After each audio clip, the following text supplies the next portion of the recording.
Hello नमस्कार, एक बार फिर से आप सभी का मेरे YouTube चैनल पर स्वागत है। आज जिस टॉपिक के बारे में हम डिस्कस करने जा रहे हैं उस टॉपिक का नाम है कि मेंडल ने क्यों पी प्लांट का ही चूज किया था। मतलब यहाँ पे जो हमारी हेडिंग है वो आप देख सकते हो कि आपको इससे पता चलेगा कि मेंडल ने अपने एक्सपेरिमेंट के लिए मटर के पौधे को ही क्यों चुना था, तो उसके लिए हमको जानना जरूरी है। तो यहाँ पर हम इसके बारे में डिस्कस करेंगे। तो हमारे आज का जो टॉपिक रहेगा मेंडल्स एक्सपेरिमेंट मटेरियल, मतलब मेंडल ने जो एक्सपेरिमेंट किए थे उसके लिए उसने कौन से मटेरियल को यूज किया था। तो आप देख सकते हो यहाँ पर स्क्रीन पर, यहाँ पर जो ये पौधा दिया गया है ये पी प्लांट है। कौन सा प्लांट है? पी प्लांट है। अब आपको मैं बता देता हूं, पी प्लांट जो होता है आपके घरों में देख सकते हो कि आपके घरों में जो मटर बनती है वो खाने योग्य जो मटर होती है उसको, उस पौधे को मेंडल ने अपने एक्सपेरिमेंट के लिए यूज किया था। अब हमारे पास ये क्वेश्चन होता है कि क्यों ओनली मेंडल ने मटर के पौधे को ही चुना। ऐसे क्या रीजंस थे जिसकी वजह से मेंडल ने मटर के पौधे को ही चुना और पौधों को क्यों नहीं चुना। अगर आप मान लीजिए इसकी स्टोरी पढ़े हो, आपने लास्ट लेक्चर में देखा होगा तो आपको पता चला होगा कि ये जो मेंडल थे वो एक बगीचे, गार्डन मतलब बगीचे में काम करते थे। तो आप कह सकते हो कि सर वहां तो ओनली मटर के पौधे अवेलेबल थे, इस वजह से उन्होंने मटर के पौधे चुना। ऐसा नहीं है। इन्होंने किस आधार पर अपने मटर के पौधे को एक्सपेरिमेंट के लिए चुना, इन्होंने कुछ लाभ देखे, कुछ एडवांटेज देखे कि इस पौधे में कुछ तो एडवांटेज है अदर पौधों के अलावा, मतलब जो अदर प्लांट्स होते हैं उनसे ज्यादा इसमें ज्यादा एडवांटेज है। और कहीं न कहीं कुछ ऐसे कारण रहे होंगे जिसकी वजह से कि मेंडल को लगा होगा कि डेफिनेटली इस पौधे को मैं चूज करता हूं, क्योंकि जो रिजल्ट्स आते हैं और जो मुझे रिजल्ट चाहिए, मैं जिस तरह से रिजल्ट को नोट करता हूं तो डेफिनेटली उसमें मुझे हेल्प करेगा। तो आज इस लेक्चर में यही पढ़ेंगे कि भाई ऐसे कौन कौन से ऐसे कैरेक्टर रहे होंगे जिसको मेंडल ने अपने एक्सपेरिमेंट में शामिल किए और क्यों मटर के पौधे को चुना। तो सबसे पहले बात करते हैं, मेंडल ने जो मटर का पौधा सिलेक्ट किया था उसका गार्डन पी किया था, मतलब एडिबल, मतलब जो खाने योग्य मटर जो होती है उसको इसने यूज किया था। इसका साइंटिफिक नाम क्या होता है बेटा? इसका साइंटिफिक नाम होता है पाइसम सेटाइवम। ठीक है, तो आपको कमेंट सेक्शन में क्या बताना है, इसके जो टू वर्ड्स होते हैं, टू वर्ड्स जो होते हैं, जैसे लिविंग वर्ल्ड जब हम चैप्टर स्टार्ट करेंगे 11th क्लास का, उसमें आप देखोगे बाइनोमेनक्लेचर जो होता है, द्विपदनाम पद्धति होती है, उसके अंदर साइंटिफिक नेम किस आधार पे दिए जाते हैं। तो मुझे ये बताना है कि इन दोनों जो साइंटिफिक नेम है इसके अंदर जो दो अलग अलग वर्ड है पाइसम और सेटाइवम, इसमें जो बाइनोमेनक्लेचर जो होता है कैरोलस लीनियस के जो द्वारा जो दिया गया था उसमें बेटा ये आपको बताना है कि पाइसम क्या होता है और सेटाइवम क्या होता है, ये किस किस चीज को डिनोट करते हैं वो आप कमेंट सेक्शन में लिखोगे, मैं चेक करूंगा। तो आपको ये बताना है इसके बारे में कि टू वर्ड्स का मीनिंग क्या क्या है। मीनिंग्स मतलब आपको इस सेंस में बताना है कि इन दोनों वर्ड्स को किस तरह से यूज किया था साइंटिफिक नेम में। ओके, चलो बात करते हैं हम इनके क्रोमोसोम नंबर कितना होता है। इसमें मटर के पौधे में क्रोमोसोम नंबर होता है 14, तो ये आपको याद रखना है। अब हम बात करते हैं इस पौधे के बारे में, तो कुछ ऐसी बातें हम जानेंगे कि क्यों ओनली मेंडल ने मटर के पौधे को ही चूज किया अपने एक्सपेरिमेंट के लिए। तो चलते हैं नेक्स्ट स्लाइड पर। नेक्स्ट स्लाइड पर आप देखोगे कि यहां पर जो मेंडल ने मटर के पौधे को लिया था उसमें कुछ स्पेसिफिक कैरेक्टर थे जिसकी वजह से मेंडल ने अपने एक्सपेरिमेंट के लिए मटर के पौधे को चूज किया। तो सबसे पहले जो कैरेक्टर रहा होगा, क्या एडवांटेज रहा होगा, वो चीज देखते हैं। तो सबसे पहले जो लाइन पढ़ते हैं यहां पर है, they have a shorter life span and are the plants that are easier to maintain. सीधी सी बात है कि इसका जो सबसे पहला एडवांटेज क्या था, इस मटर के पौधे को लेने का सबसे पहला एडवांटेज था कि इनकी क्या होती है, शॉर्ट लाइफ स्पेन होती है। मतलब ये एनुअल प्लांट होते हैं, मतलब एक वार्षिक पौधे होते हैं, मतलब अपना जो ग्रोइंग सीजन, मतलब अपनी जो लाइफ साइकिल होते हैं एक ग्रोइंग सीजन में ही कंप्लीट कर लेते हैं। ठीक है, तो इनको एनुअल प्लांट्स की कैटेगरी में रखा जाता है बेटा। किसकी कैटेगरी में रखा जाता है? एनुअल प्लांट्स की कैटेगरी, मतलब ऐसे प्लांट्स जो अपनी लाइफ साइकिल को सिंगल ग्रोइंग सीजन में कंप्लीट कर लेते हैं। तो इसमें कौन कौन से आते हैं बेटा? जैसे पी, जो पी मतलब मटर हो गया, उसके अलावा व्हीट हो गया, ठीक है, उसके अलावा क्या हो गया, राइस हो गया। ये जो प्लांट्स होते हैं बेटा ये क्या होते हैं, अपने वन ग्रोइंग सीजन में अपनी लाइफ साइकिल को कंप्लीट कर लेते हैं। और इनको मेंटेन करना बहुत इजी होता है, क्योंकि प्लांट छोटे होते हैं और आसानी से मेंटेन किया जा सकता है। मेंटेन किस सेंस में कि देख सकते हैं कि इनमें जो कोई रोग तो नहीं लग गया, कोई कीड़ा तो नहीं लग गया, क्योंकि ज्यादा बड़ा पौधा नहीं होता, तो आराम से इसको मेंटेन किया जा सकता है।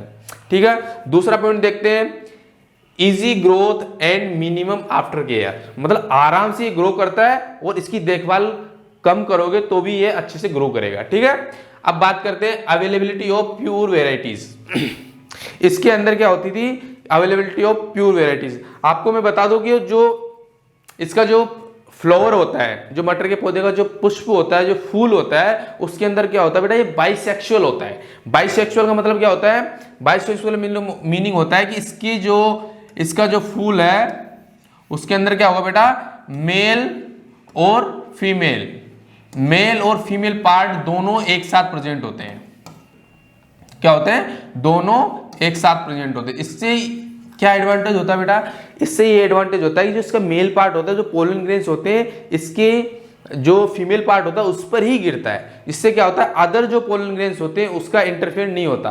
तो इससे क्या होता है, इसकी जो वेराइटी प्राप्त होती है हमको बिल्कुल प्योर प्राप्त होती है। इस वजह से भी ये हेल्पफुल रहा है कि इसके अंदर क्या होता है, इनकी जो फूल स्ट्रक्चर होती है, जो फ्लावर स्ट्रक्चर होती है, जो पुष्पों की संरचना होती है बेटा, उसको क्या होती है, क्लोज टाइप की होती है। जिससे क्या होता है कि इनके जो मेल और फीमेल पार्ट होते हैं बिल्कुल एक दूसरे के पास में होते हैं, जिससे क्या होता है, जो पॉलिनेशन जो प्रोसेस होती है वो बिल्कुल सेफ होती है। इस वजह से ट्रू टाइप की वेराइटीज मिलती है। ठीक है, अब बात करते हैं possibility of controlled breeding.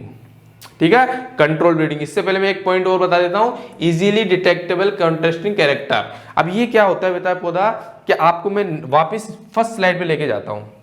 First slide पे आप देखिए, यहां पर आपको ये जो पौधा दिख रहा है, इसमें बेटा सबसे मेन एडवांटेज क्या रहा है मटर के पौधे को लेने का मेंडल के लिए, कि इसमें जितने भी कैरेक्टर थे वो आसानी से दिख जाते थे। जैसे मान ली मेंडल ने कोई एक्सपेरिमेंट किया और उस एक्सपेरिमेंट्स में क्या हुआ कि जो बीज उसने बोए और बीज बोने के बाद जो पौधे बने उनका आपस में क्रॉस करवाया।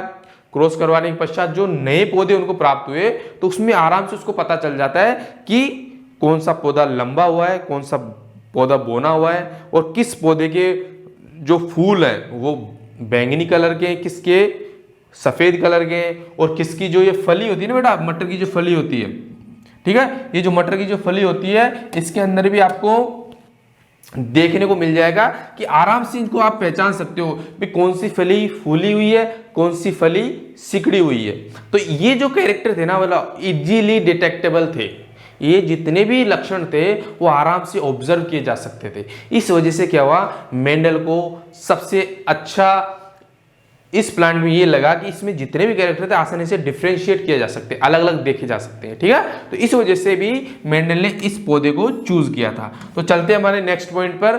तो हमारा नेक्स्ट पॉइंट जो है बेटा, नेक्स्ट पॉइंट क्या रहेगा, the flowers of this plant are bisexual. मैंने आपको बता दिया है, मैंने आपको डेफिनेटली ये चीज बता दी है कि बाइसेक्सुअल फ्लावर होते हैं, मेल और फीमेल पार्ट जो होते हैं एक ही फ्लावर पर प्रेजेंट होते हैं। अगर अलग अलग फूल पे प्रेजेंट होते हैं मेल और फीमेल पार्ट, तो उसको क्या बोलते हैं, यूनिसेक्सुअल या बाइसेक्सुअल क्या होता है जिसमें मेल और फीमेल पार्ट दोनों बराबर होते हैं। ठीक है, लास्ट पॉइंट क्या रहेगा बेटा हमारा यहाँ पे, they are self pollinating and self and cross pollination can easily be perform. ठीक है, इनमें क्या होता है बेटा, सेल्फ पोलिनेशन होता है। मतलब अब आपको मैं जो सेकंड चैप्टर पढ़ाऊंगा 12th बायोलॉजी का, जिसमें sexual reproduction in flowering plant, उसमें हम पोलिनेशन प्रोसेस को बहुत डिटेल में पढ़ेंगे। आप सिर्फ यहाँ पे इतना समझ लिए कि यहाँ पे क्या होता है, मेल पार्ट्स जो होते हैं, मेल पार्ट्स के जो पोलन ग्रेन्स होते हैं, जो फ्लावर के जो फीमेल पार्ट होता है, पिस्टिल जो होता है, उसके ऊपर जाके गिरते हैं, तो उस प्रोसेस को बोलते हैं बेटा पोलिनेशन। ठीक है, इस प्रोसेस को हम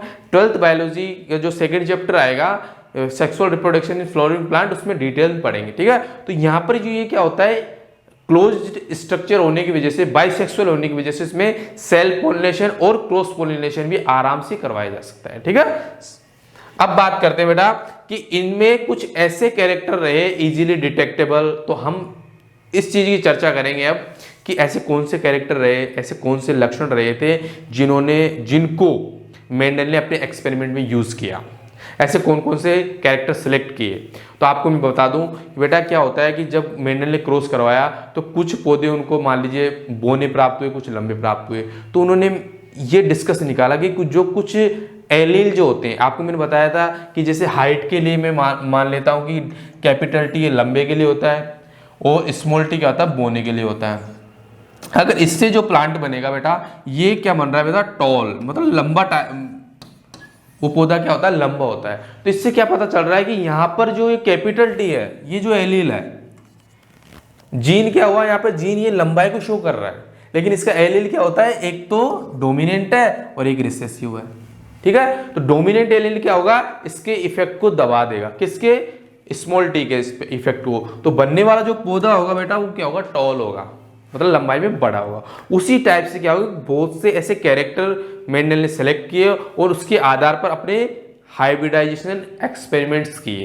ठीक है ना, हाइब्रिडाइजेशन एक्सपेरिमेंट करने के पश्चात उन्होंने क्या किया, अपने लॉ निकाले, मेंडल्स लॉ निकाले, Mendel's first law, second law, third law. Coming जो लेक्चर्स होंगे हम उसके बारे में कमिंग लेक्चर्स में पढ़ेंगे। आप सिर्फ इतना बताने का मैं प्रयास करूंगा कि यहाँ पर जो मटर के जो पौधे थे उनमें ऐसे कौन कौन से कैरेक्टर रहे जिनको डोमिनेंट कहा गया और रिसेसिव कहा गया। डोमिनेंट क्या होता है बेटा, डोमिनेंट वो होता है जो अपने सामने किसी दूसरे का प्रभाव को, इफेक्ट को कम कर देता है। जैसे मैंने आपको अभी यहाँ पर समझाया कि मान लीजिए कोई जीन है, उसके अंदर दो एलील प्रेजेंट है, ठीक है, एक कैपिटल टी, एक स्मॉल टी।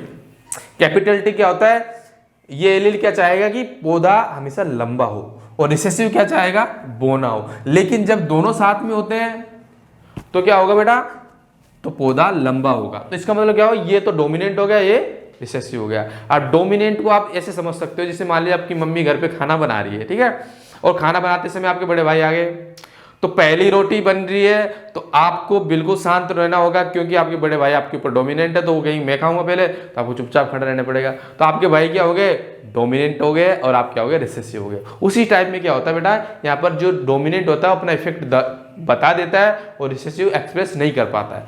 उसी कंडीशन में क्या होता है, अगर मान लीजिए डबल टी होते तो पौधा लंबा होता है, स्मॉल टी होते तो पौधा बोना होता है।